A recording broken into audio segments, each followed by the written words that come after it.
Good evening, everyone, and thank you very much, especially for making your way on such a grisly evening. Tonight, we've got, I hope, a very interesting conversation. I'll introduce you to our speakers, where we can talk about John and celebrate John. It's just been a year since he died, but still plenty to say about him and lots to recollect too. And sadly, Janine can't make it tonight, but I know that she's absolutely thrilled that so many people have come along this evening, and she's very grateful also to the three of you for agreeing to talk about him. I will tell you who our speakers are this evening. From my left, we've got Ron O'Donnell, who is an artist and photographer and a lecturer at Napier. We have Duncan Macmillan, Professor Emeritus of the History of Scottish Art, one of the longest titles, who has written often about John and knew John as well. And Gavin Mitchell, who was a friend and comedian and actor, who will speak a little bit about John's life in the theatre world as well. So I'll let them each have a sort of, they'll speak a little bit about John and then they'll talk between themselves, and partway through we'll be able to turn it over to you and you can ask some questions if you've got anything you'd like to ask. Over to you. Well, I am in the position of the middle here. I didn't know John nearly as well as my two neighbours here, so I will ask them to say something first, and we will then, I'll say a bit, and then I think talk about yourselves and open to the floor. So maybe Gavin, you'd like to start. Well, I suppose I don't know when I knew John. He was just part of my life from the start, and I can't remember how he came into my life. He was just kind of there, really, and his artwork, I mean, he's such a polymath that he just kind of inhabits you, really. And so I didn't meet him until the 18th, I think, when I met him in Glasgow in the City Chambers, and John being the actual work of art he was as a human being as well. I can see him very clearly in his mustard suit, a big broad shirt. He had a ball at the time, and his van-eyed beard, and I always remember I saw him and he gave me this wink, and my heart melted. I just winked. But yeah, I suppose we didn't work together, so I performed some of his work over the years.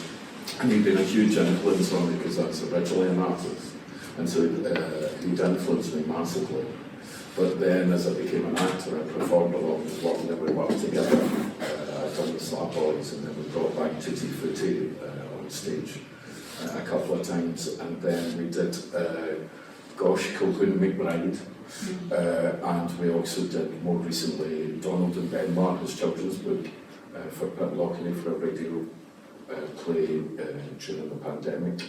But I suppose my greatest claim to fame is that I'm possibly one of the few people who had a John Byrne original painting smashed over his head by the artist himself. But I'll move on, I'll come back to that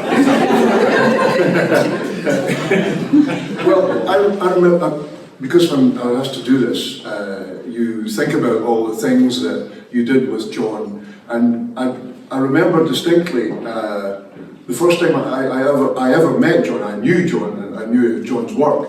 The first time I ever met John was about, I think, 2012, when he was striding across the pedestrian crossing at Brunsfield from Ideal Computing, right? Walking across there, and I was on my bike cycling home, and I recognised him, and he had just come back from Glasgow, and we had the mutual thing that we had was that Stephen Campbell, who was also a good friend of mine, had just died, sadly, and I talked to him about that. I said that, because I knew he had done a portrait of Stephen, and that was the very first time that I ever met John, and it could have just ended like that, okay, so thanks very much, bye. But we decided, well, maybe we could have a coffee sometime and chat about these things, and that lasted virtually every week. Since then, I met John, apart from weekends probably. He got time off for weekends for all of that time. So I knew John really well. And people, and I was trying to recall because I was saying that earlier, I was trying to recall what did we talk about, you know? And actually, we just used to talk about a lot of shit, you know? Just things that were, and you know, I have some anecdotes that I'll share later, because I think that's a nice thing to do for people. Well, I think you bring in Stephen Campbell, and I mean, Stephen was younger than John, but he had a very similar background. And by the door there, you've got a version of John's portrait of Stephen. There's a big version of that, which is in the Paisley Museum. And it's absolutely stunning. I mean, you know, it's one of the most powerful portraits, I think, that I've seen recently produced. And it gets to the heart of Stephen. But there's a community there, and I think it's, if you look at these two guys coming from where they did, got to where they got to, and how there was a system that enabled them to do that, how possible it was talent to come right through. But I think if you think about their background and their going to art school, coming out of art school and producing extraordinary varied work, why did that happen in Scotland then? You know, where did these guys come from? And looking back at some of the stuff I wrote about John, one term that came up, I've used it more than once, was the shape-shifting. These constant portraits in the retrospective there was in 2022 in Kelvin Grove. There were, I think I counted 40 self-portraits, but there were about 5 on view here at the same time. He constantly painted himself, but it wasn't vanity, it was a kind of curiosity. And I think it also spills over into the theatre side, because after all, Slab Boy is autobiographical, wasn't it? And he's projecting his own the confusion of background out into the foreground and making sense of it, and constantly seeing himself in disguise or hidden behind his cigarette smoke. It's a kind of mystery, but I'm trying to say that he is very specifically like Stephen. He emerged for a moment in Scottish history, which perhaps the reason why both Stephen and John haven't really been celebrated so much with us is because this is particularly Scottish. When it went out into television, it became something else, didn't it? It became a huge success it had. But you go back to the paintings, and the way he had a vision, how that vision was rooted in his own experience, which was pretty rough, and evolved. But his instrument was his drawing. I mean, he was absolutely gifted. I think if you remember, there was an exhibition of his portraits about 2014, I think it was, and there was a group of his portraits of his family there, his children. I mean, you know, it was world-class drawing. I mean, you just can't do better than that. And yet he had that background, and then he could come up with something completely different, constantly shifting and changing. And I think that, I'll back to the theatre, but if you look at John's art, it's a frame for everything else that he did.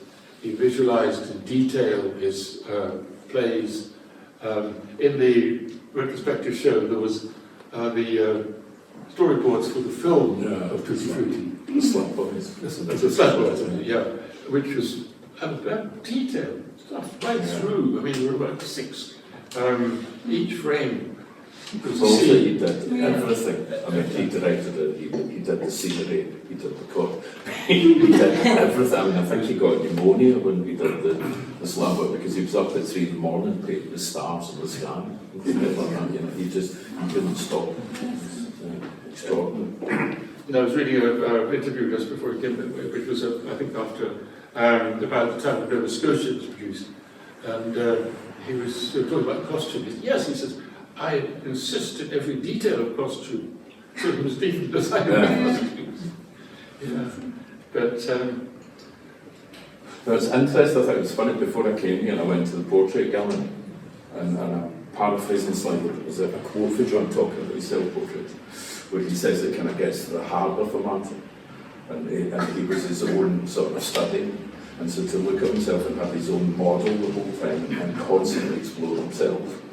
And you get to the heart of the matter looking at yourself constantly. I think John kind of does that. We were saying just before we came up as well, but the amazing thing about John is, and I don't mean to demean his work by any manner of means, but he would have been a fantastic forger. He could do Rembrandt, he could do chiaroscuro, he could do cubism, he could conquer any style possible in any medium. And he painted with words too. He just had an incredible eye and an incredible ear. He was the most extraordinary polymath. And I don't use that word lightly. He was extraordinary, and even within a day, his creativity just exuded from him. He couldn't stop. When we did Tutti Frutti, a day spent with John was incredible. You bump into him in the street coming out of a second-hand shop. Well, morning, Gavin. Well, hi, John. And he'd be buying something at the end of the house, so bring on his wee Remington, with his Tipex, kind of changing lines and fiddling constantly and painting them out. And then at the same time, he'd have a hat, cutting a hat, and going up to somebody and trying to want to go, no! And sitting down again. And then he would be sitting doing a scraper or sitting drawing something. It was just constant, it just flowed from him all the time. okay. Well, when you're talking about world-class drawing, which of course John was. I mean, if people talk about hard work being 70% of talent, he had 70% talent, and 70% hard work. He absolutely never stopped. And I remember saying to him, because I was interested in, I can draw, but I'm not good at likenesses and stuff. And so I wanted to understand how that process worked.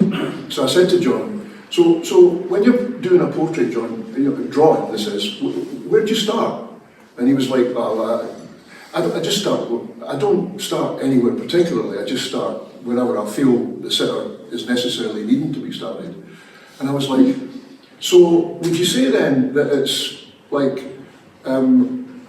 hard work and more work to get this done? And he went, aye, and talent as well. Because there's a thing in YouTube, I can't remember, there's lots of stuff you can look up to John Byrne, I don't know if it was an arena, and it's brilliant. He does a self-portrait and they talk about his processing and through his process, and he starts from choosing a shirt, it's a Hawaiian shirt, and he kind of goes to kind of demonstrate it, and he's got a bit of cardboard and he puts some paint in the cardboard as his palette, and he just starts painting the Hawaiian shirt. And he says, I know my face really well, I'll put that in. Because I remember, he did this really nice thing for a theatre production that I think Janine was working in, and it was an owl in a wood somewhere, and I said to him, so, I mean, do you research that, the owl? Do you look? No, I just remember it. He just remembered everything. He didn't have to, look to see what an owl looked like. He knew what that was. Beauty. Well, this is visual memory. Nature and beauty. Beauty and nature and art. It's all Yeah. combined. It's like our essence. I mean, he also told me a story about him and his mother going to a little artist shop in Paisley, and they went in, and I can't remember, he never said what age he was, but they went in and they asked for some brushes, and so the boy showed him there's some bristle brushes and this and that, and she had brought in, John remembered she had brought in a painting that John had done, and showed it to the shopkeeper, and the shopkeeper, without saying anything, went away through the back and brought back a handful of sable brushes, and gave it to him for nothing. Which is a fantastic story, because he saw, there's a drawing around the corner that we did when he was 11. I mean, 11! Yeah, it's extraordinary. And he would do that in rehearsals as well, but like I said, when he was drawing all the time, he would at the end of the day, he just was knocking things off left, right and centre, you know, and we'd all go, keeping our eye on these drawings, going, where are they going? And at the end of the day, there would be a pile of original Byrnes, and we're like, and stage manager would thank you very much, and we go in, but don't. But it was so easy for him, he just all the time, just flowed constantly. But also, you know, it is that thing that he did in every aspect of his life. He had that, the way he retained things, the same with language. Yeah. You know, the way he incorporated, whether it be a form of jazz in a way, or whether it be, you know, Americanisms, Scottish, because I kind of disagree slightly. I think he was very Scottish in his writing. Yeah. Actually, a lot of colloquialisms that he used, and he loved onomatopoeia, he loved alliteration. He loved to play with words, and he loved to paint with words as well as his artwork was extraordinary. And what tickled him, just sounds, just the rhythms and sounds and stuff. And you can see that in the art as well. I think there comes a point they enmesh, actually. Yeah, you know. definitely, no question. And then they do come out in his theatre work. Or, you know, it's never given the credit that it's due, I think. But when he did eventually do the film of the Slap Boys, which, as I said, he made himself ill because he did everything, absolutely everything. You know, when I worked in theatre with him, he was even going up to people and he was making tattoos for them. Things you wouldn't see on stage, it was so far away. But John was designing a tattoo that would be hidden under a shirt. But yeah, his eye for detail was just quite extraordinary. Yeah. But it would be something that he'd seen somewhere. Bill, he'd seen a Russian sailor and sometime in the 60s, and always remembered that. Yeah. I found that. John was amazing. He never had a sketchbook. Yeah. John never had a sketchbook, ever, that I ever remember from having, and never having a sketchbook. I was like, don't you sketch stuff in a sketchbook? John went, nah, I didn't bother doing that, you know. He could draw like an angel. Yeah. And you say, like, world class, and it was true. He really could. There's a little line that I remembered him saying, and I kind of wrote it down, and it was like, sable, hog, and badger, camel, squirrel, stoat, a zoo at the end of my brush. It's such a lovely thing, really nice. The volcanic, when he put his immensely productive, I mean, visual artist, his career, he was just a visual artist. It's a fantastically productive career. But then you look at all the other stuff that he's producing at the same time. But as you said too, they're so closely integrated. Yeah. A kind of endless creativity coming away. And he never stopped. You know, it's funny you're talking about what, and I'll get that wrong. I stupidly lifted the wrong bag tonight. I meant to bring it with me. But when I did Tutti Frutti, he was constantly rewriting it, constantly. And it was there with his wee tippets. So, and we brought it back a second time, and I was walking in to do a matinee at King's Theatre in Glasgow. And said, Gavin, I'm like, yeah, John, try this today. And he tore off a wee bit of paper and gave it to me. And I went, okay, John.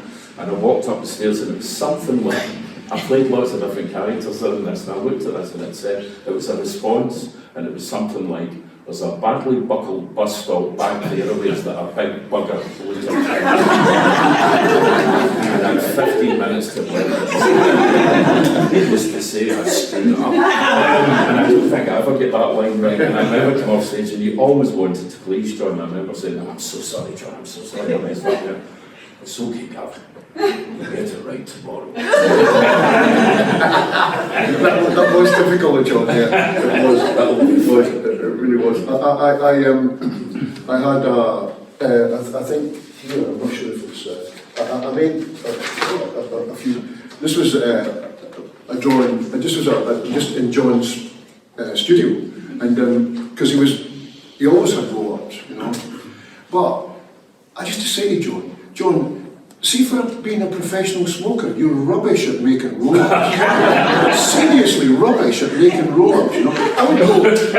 I used to smoke, but I have to say I prided myself at making really nice roll-ups. And I used to say to John, give me that here, John, I'll roll it for you, God's sakes. So I told him, ended up rolling 2 or 3 fags for him, gave him in the tray so that you had them. Oh, thanks very much, that was great, you know. Full of holes and tobacco hanging out, and sometimes it was like Lucky Luke, you'd light them and they go, Yeah. so bad they go.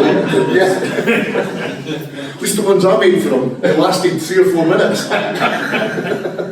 No contents constantly rolling. But then his fag was very much part of his persona. Absolutely. And he was, he didn't like the word dandy, No.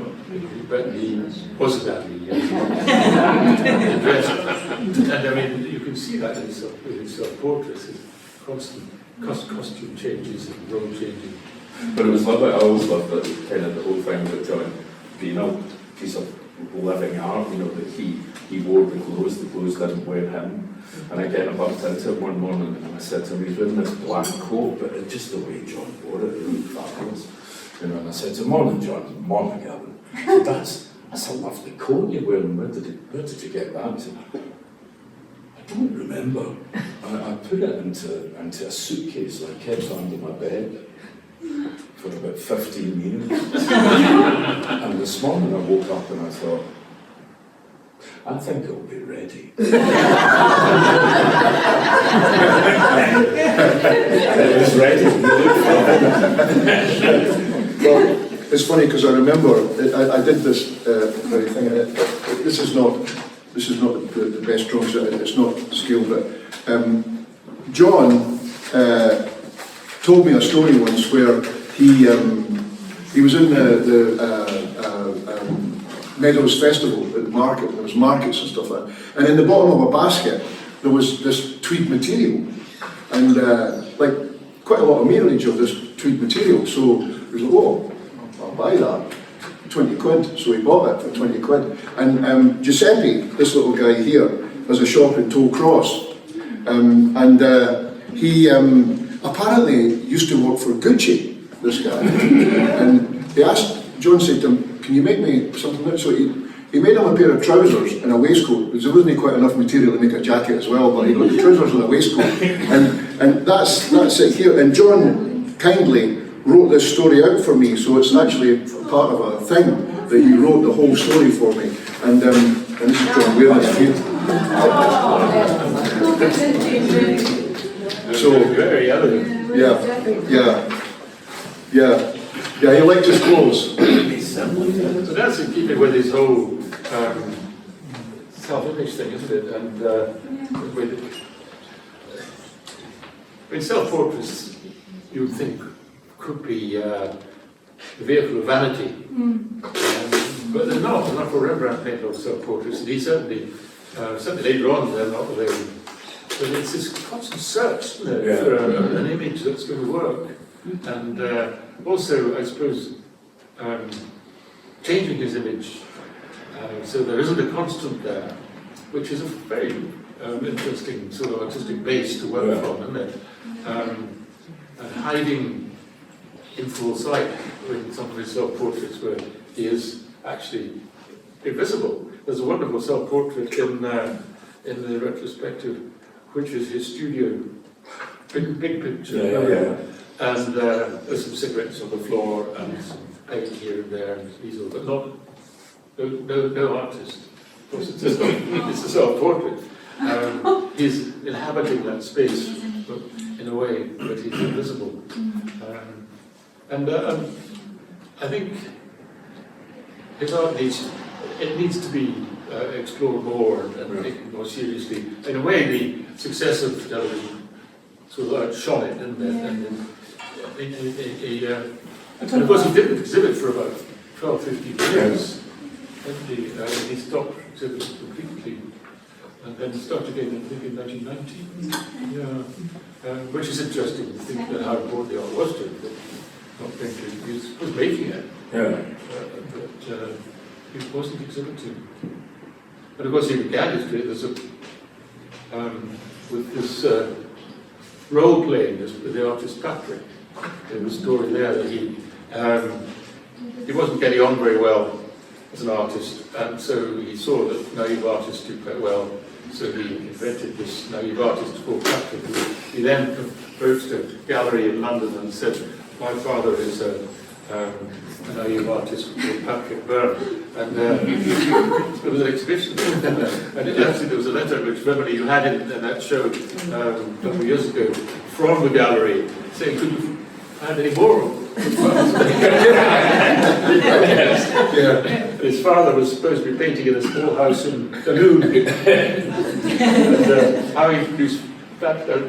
John came back with a letter saying, I think I found about 15 more. Those were enormous, and how they could fit into a small house. And the whole thing, the story broke, and I was saying to me, it was Lister, wasn't it?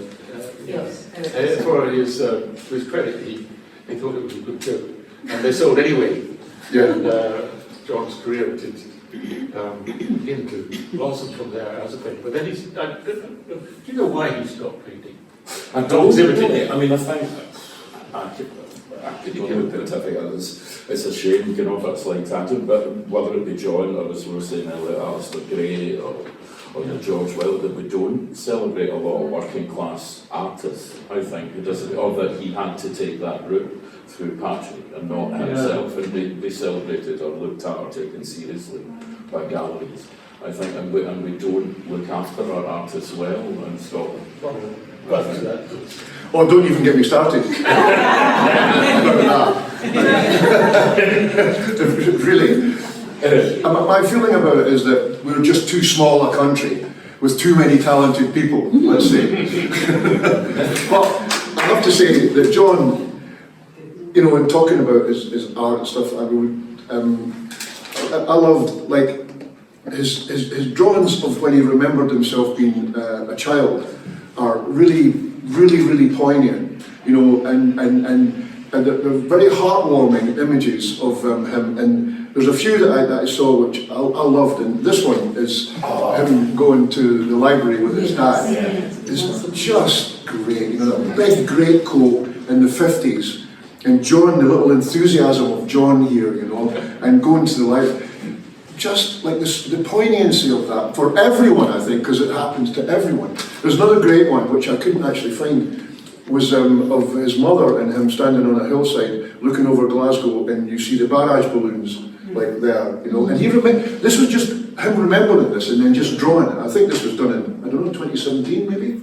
I'm not sure. Really? Almost 2017? Yeah. That's not It will be that that long. one. I think it was, but lovely thing. Yeah, it's gorgeous. It's a beautiful gem of a thing, you know. Yeah, that was I think that was possibly my favourite thing in retrospective, actually, when we first came in. I'd never seen it before. Yeah. I just thought it Yeah, was I good. think it's just the poignancy of it Yeah. gets you, you know. It was just great. And for me, you know, I don't not understand John's plays and the thing that he did, because I think we actually went with Janine to the Slab Boys the last time it was on at the King's, and he had a few interesting things to say about that. Well, I wasn't in that production. That we won't go into right here.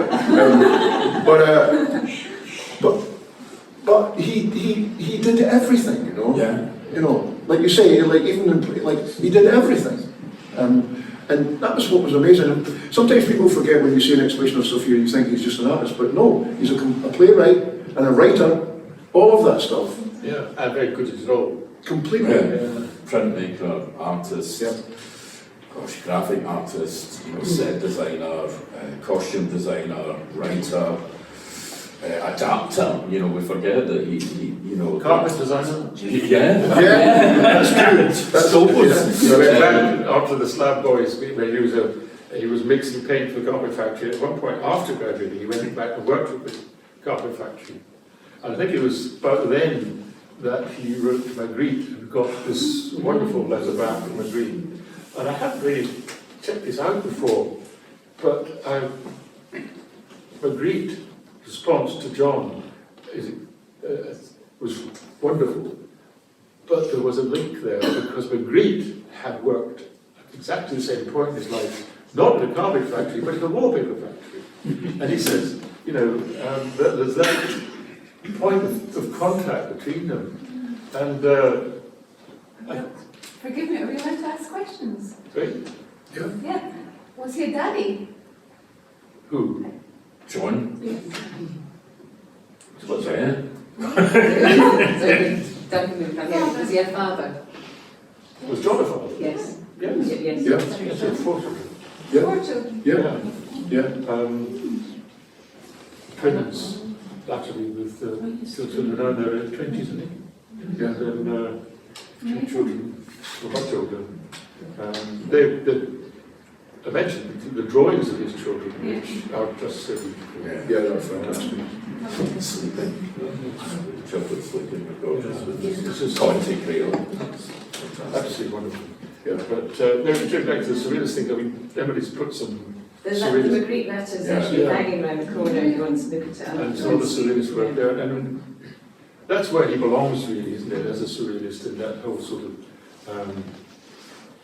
exploring the mindscapes, conscious and unconscious, and this whole, as I said before, shape-shifting, it's sort of almost magical, I mean, in the way in which his reality is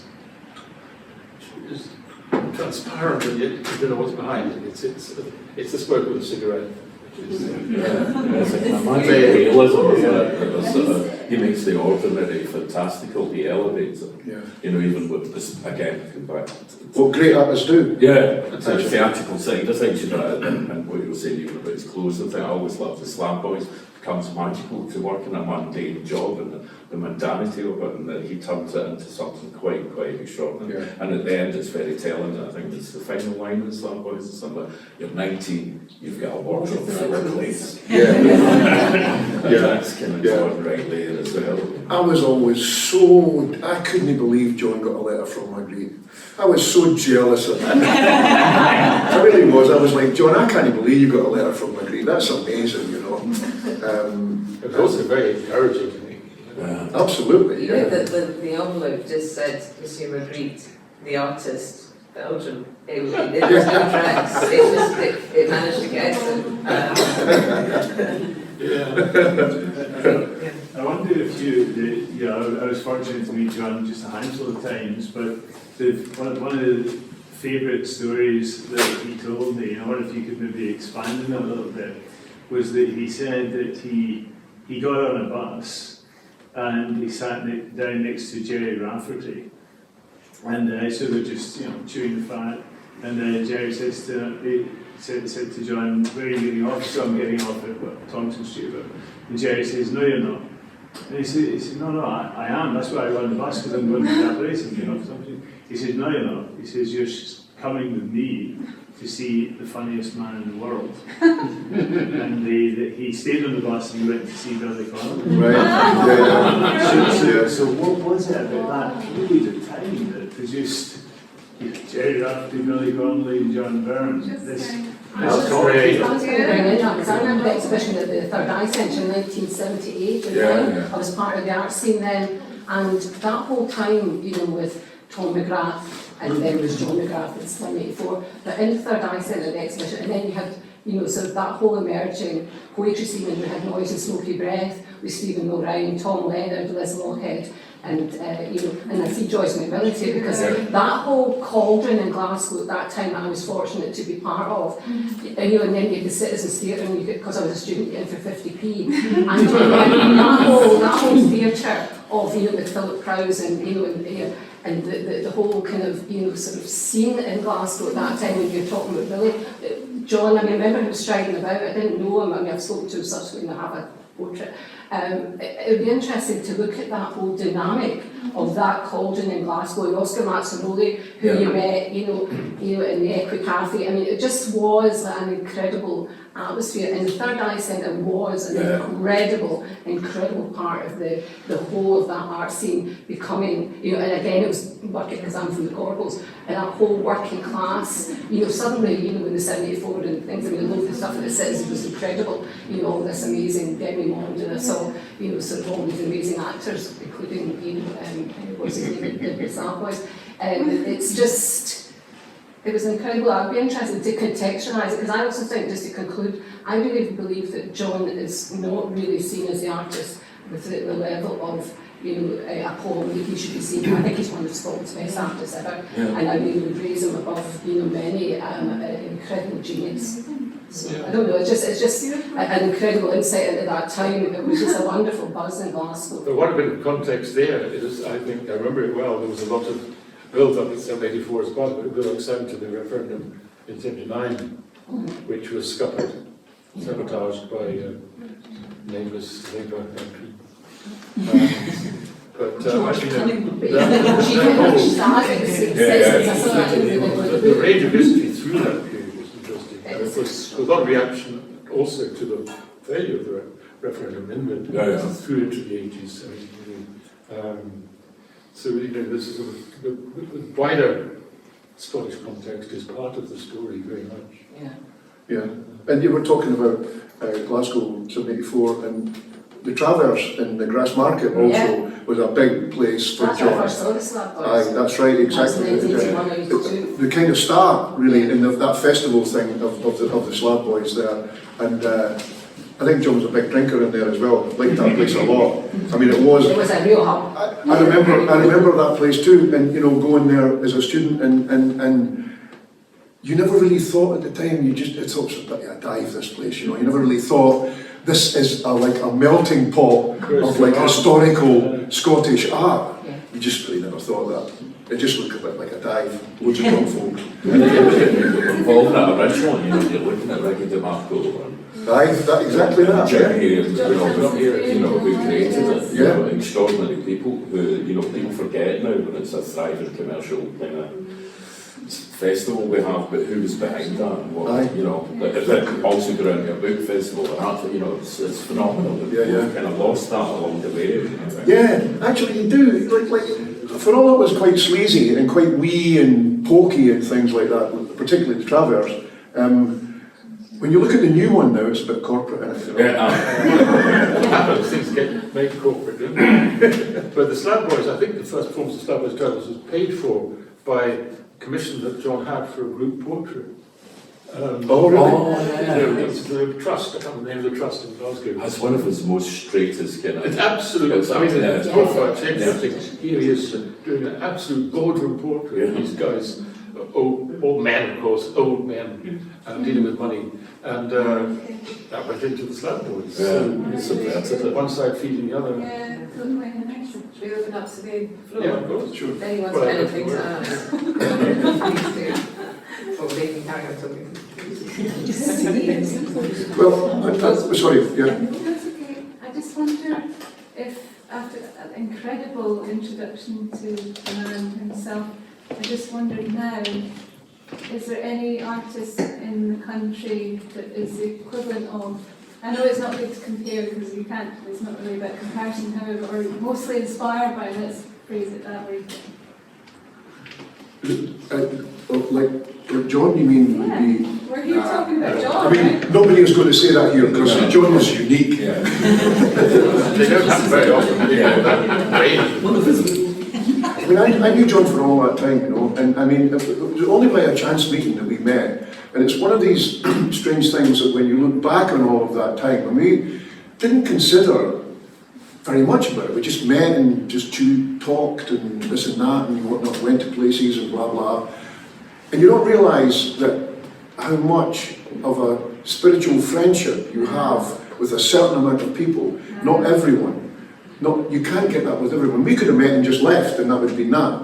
It turned out that that wasn't the case. I've got a second question, if I may. Is that all right? I'm not being Sure. too rude. I don't mean to be too greedy. How spiritual really do you think he was, and do you think that religion came into his art? I would say. There are several self-portraits where he is in a thorn thicket, and one of them, there's an open wound in his heart, which is all Christian iconography, with not an arrow or a spear, but a paintbrush. So you see, I mean, he was brought up Catholic, and it's very difficult to shake it off. Yeah, right. I think, and there are still quite a few like that.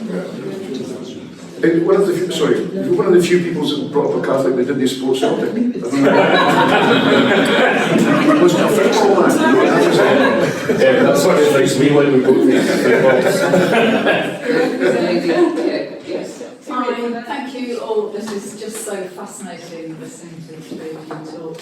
I'm just feeling that I didn't know John at all. I occasionally saw him walking down the street, and that was always a treat to see him.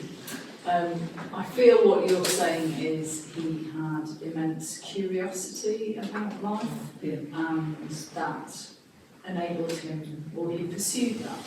That was enabled him to work in all these different areas. Have you got any idea where that came from within him, that curiosity?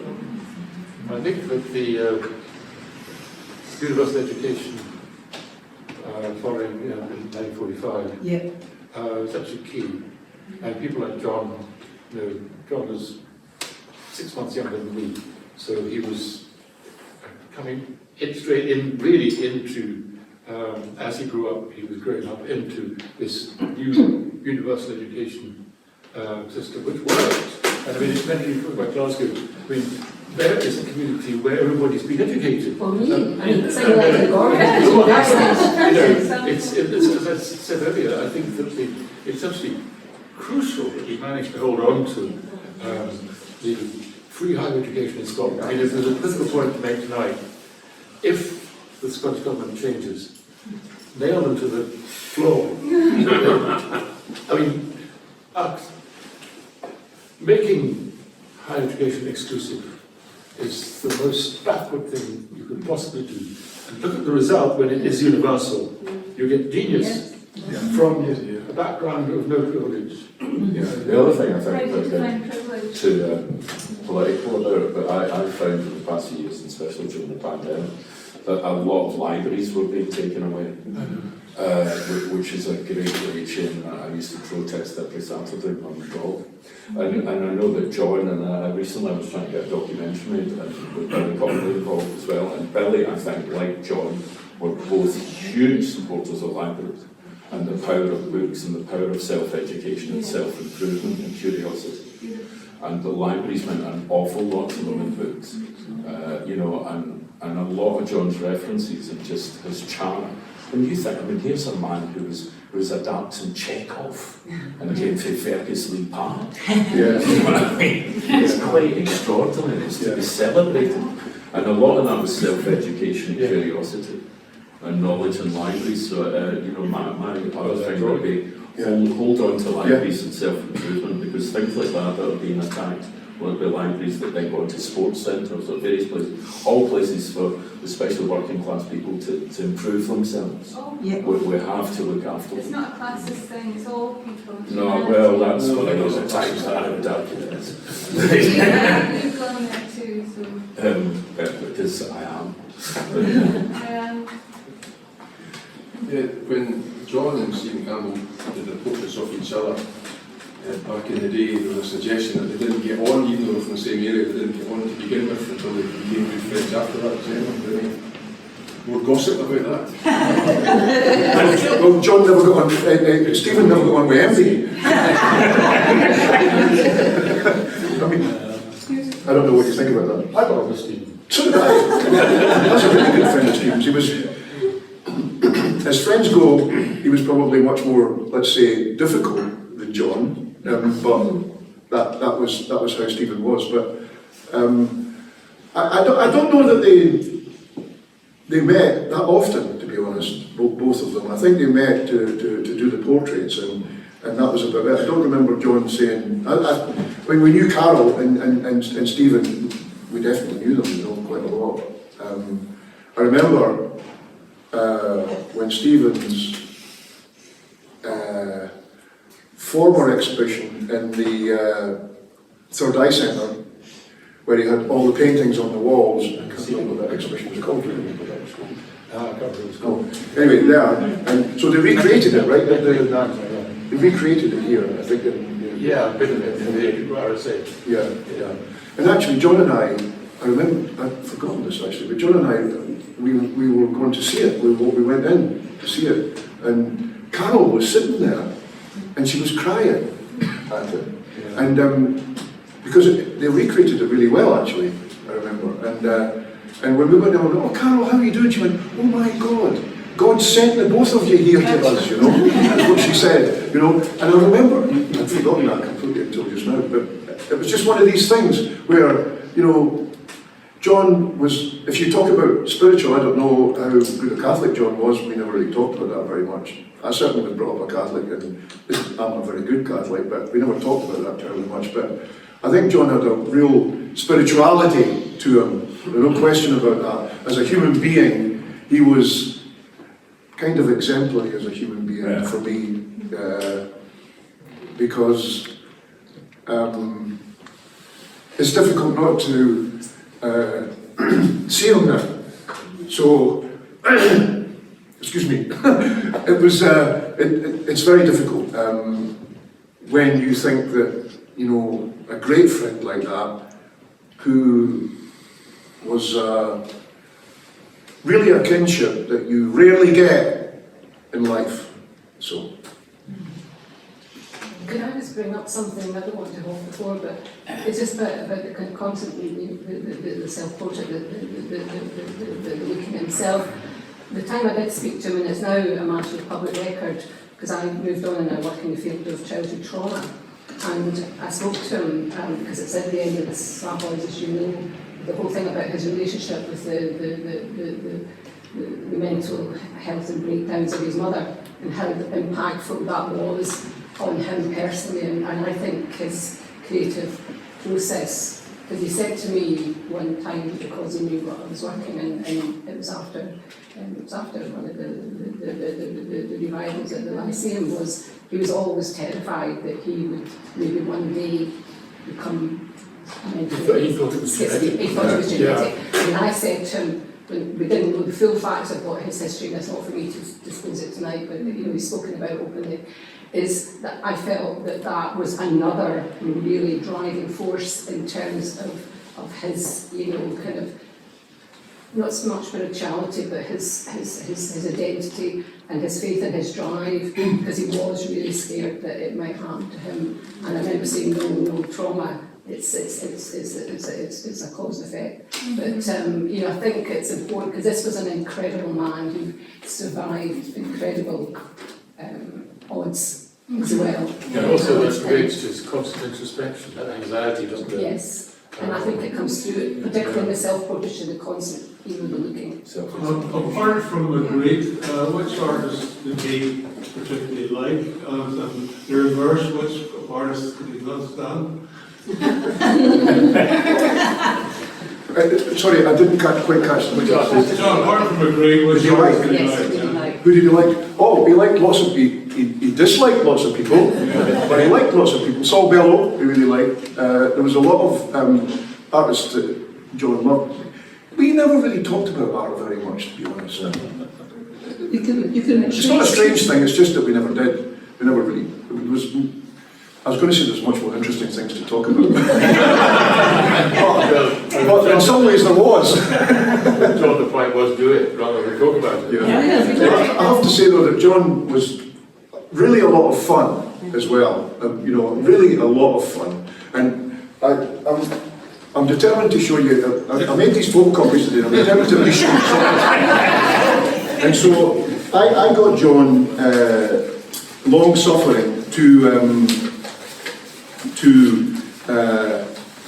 be in some historic paintings, and I did this with him. It's at the National Galleries. They were selling these at the National Gallery. Anyway, it's Bonjour Monsieur Courbet, and so this is well, Courbet, who was an artisan, as he called himself, and meeting his patron, and the patron's servant, who turned out to be me. And when I was making this, it was really difficult, because it was like, in science fiction, you're not supposed to meet yourself, you know.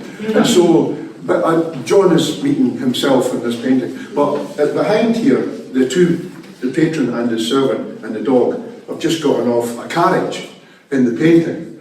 And so I decided that, well, what I would do would be, I'd have John and off coming off a bogey. And so we had real fun when we did it, like an actor actually, really. And so we did this.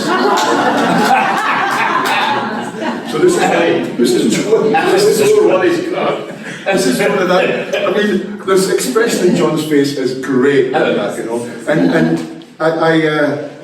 because you can't get bogey wheels these days, you know. Nobody has like these big prams.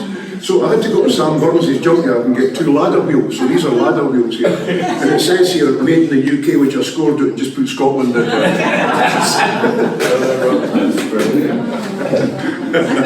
I think Joyce from the Scotsman here, I think you can trace some of his enthusiasms through his writing oddly. When he was writing words, you know, when he was putting things into words for plays, sometimes the names of artists would just come up. I mean, Gavin was just talking about that wonderful line at the end of the Slab Boys about you're 19 with a wardrobe full of clothes, you know, what on earth could make you happy? Giotto was the Slab Boy. It was that, well, it's set in 1957, which is the year that Harold Macmillan told the UK that we'd never had it so good, you know, so it's sort of celebrating that, but the very last line, when he does his cartwheel out of the slab room, is Giotto was a slab boy.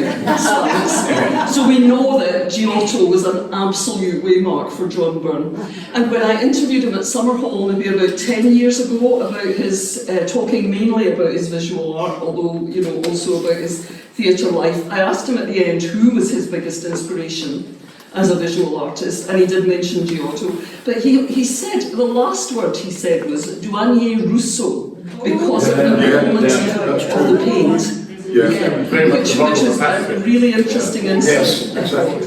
That's true. And about John's spiritual life, I didn't know him well personally, but I interviewed him many times over the years, and because we're both Paisley people, we always go on really well. And what I feel about John is that everything that Duncan says is exactly right, that he owed, and that whole generation in Scotland, owed this intensity of creativity to what happened in the post-war years, when suddenly people whose families had never had any chance of higher education or going to art school or anything like that suddenly became possible, and it unleashed incredible things, and we should really never forget that. And it was valued and understood in Scotland. But protect it with our lives. Absolutely, trying to protect it with our lives in a very negative climate now. But John himself eschewed politics, really. He loved the world, he was curious about the world, but he would rather have you know, I don't know who've done what exploded than subscribe to any political party, I feel. He was always uncommitted about Scottish independence. He was always uncommitted about party politics. But he loved the world, and he loved the detail of the world. But I think his spiritual practice was really painting. I mean, that Summerhall interview was very revealing, because I'm a theatre critic, but I was talking to him mainly about his painting. And it was very moving, because it was while he was still pretty well, but you know, in years soon after that, he began to be not so well. But he talked with huge passion about how, as he got older, what he wanted to do every day was to get up and go into his studio and paint better and better and better. He never wanted to stop. And I think he expressed his spirituality and that wonderful relationship with the world that you just described, you know, that kind of exemplary quality in his relationship with the world, really. I think he expressed that primarily through his painting and drawing. It was like a spiritual practice almost to him. His relationship with formal religion was, I think, somewhat jocular. I mean, there's that wonderful painting of him that says, Ecce homo, behold the man. But this deep spirituality through the practice of his painting and drawing, I think, was you know, it was something profound, and it was all about creativity and all about art, and nothing about, you know, any sort of talk about spirituality. I'm going to call it a day there. I know there's so much more we could talk about. But I'd like to say thank you to all three of you. It's really been wonderful. I'd invite you all, there's some wine at the back. We're going to clear the chairs away as quickly as possible, but please take time to look at the walls. You'll see so many of the things that have been talked about tonight, from 3 fags on and this self-portrait, the slab boy coats in the window. There's a picture of Robbie Coltrane, which he did from memory, Janine was telling me, because he just, like you say, had that recall.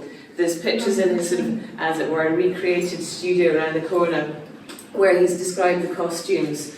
And I don't think we got it framed, but there was one we looked at, and it was the charm bracelet that one of the actresses would wear with each individual charm that had to be on the bracelet. And yeah, I mean, sort of all of John, I hope, is around us, from his beginnings in the Cow's Head through to the later parts of his life with here, and these wonderful, handsome portraits that his friend and photographer did, David Eustace. So, yes, thank you all very much for coming. Thank you, Gavin, Duncan and Ron, for your recollections.